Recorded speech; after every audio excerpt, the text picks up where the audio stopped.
So if ever you don't want to remove the top of your dryer, the front panel, and pull the drum out, all just to check your idler pulley, which is usually the culprit, then all you got to do is pull off the vent tubing, unscrew the screw, pull this out, and you'll have reasonable access to the idler pulley. I'll show you in a second.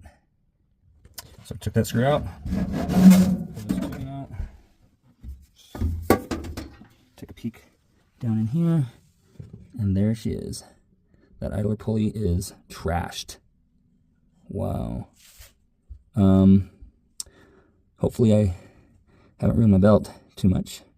I can see a roller over there. It looks good. I thought I was going to be replacing rollers, but sure enough, it's the pulley, which is a simple enough fix. It's a little tricky to do from this little hole, but not having to take the drum out is so worth it. We can figure this out. Okay, finished product. Replaced it with a $10 Amazon pulley. Some tips, just with reach your arm in there, in the vent hole here, just reach your arm in there and slide the pulley or the belt off the pulley, remove the belt from the motor there, and then the pulley can lie down by the spring, and that makes the spring really easy to pop off because it won't be stretched when you're removing the old broken pulley. And then start with that step when you're putting it back on. Well, so you put the pulley in there, you put the screw, the only screw, little screw bolt there, and then hook up the spring, and then with your hand you'll thread the belt over the two pulleys there, the shaft and the pulley. When I did it, the belt had shifted around the drum. The belt,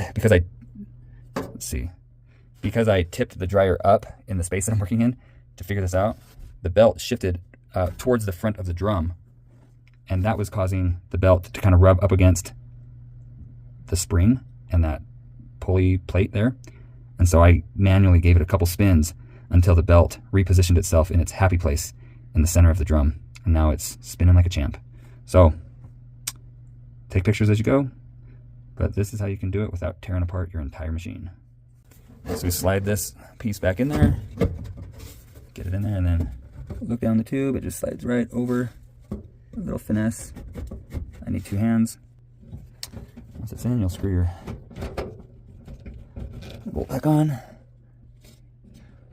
Nice and snug.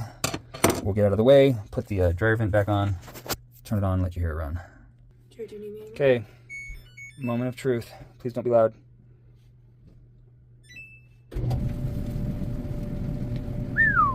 Like it should be.